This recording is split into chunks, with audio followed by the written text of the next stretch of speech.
নবী সাল্লাল্লাহু আলাইহি ওয়াসাল্লাম এক বৈঠকে ওমর ইবনে খাত্তাবকে দেখলেন তিনি তাওরাত পড়তেছেন। কি পড়তেছেন? তাওরাত। তাওরাত কার উপরে নাযিল হয়েছিল ভাইরা? মুসা আলাইহিস সালামের উপরে। এটা দেখার পরে নবী সাল্লাল্লাহু আলাইহি ওয়াসাল্লাম এতটাই রাগান্বিত হলেন এবং তিনি বললেন,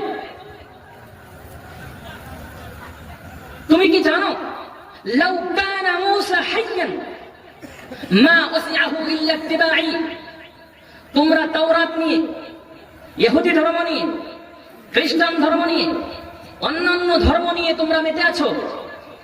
অনেকেই মুসলিম থেকে খ্রিস্টান হয়ে যাচ্ছে, অথচ আল্লাহ নবী বলছেন লাউ কানা মুসা হাইয়ান, জেনে রাখো মুসা যদি এখন জীবিত থাকতেন, আমার যুগ পেতেন, মা ওয়াসিআহু ইল্লা ইত্তিবাই, আমি নবীর অনুসরণ করা ছাড়া তার কোনো উপায় ছিল না।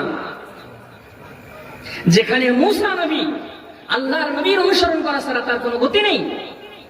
ঈসা আলাইহিস সালাম যাকে আসমানে উঠিয়ে নেওয়া হয়েছে, তিনি আবার কিয়ামতের পূর্বে পৃথিবীতে আসবেন কি হয়ে? নবী হয়ে না, মুহাম্মদ সাল্লাল্লাহু আলাইহি সাল্লামের উম্মত হয়ে পৃথিবীতে তিনি আগমন করবেন, যেখানে নবী এবং রাসূলগণ আল্লাহর নবীর অনুসরণ ছাড়া তাদের কোনো গতি নেই।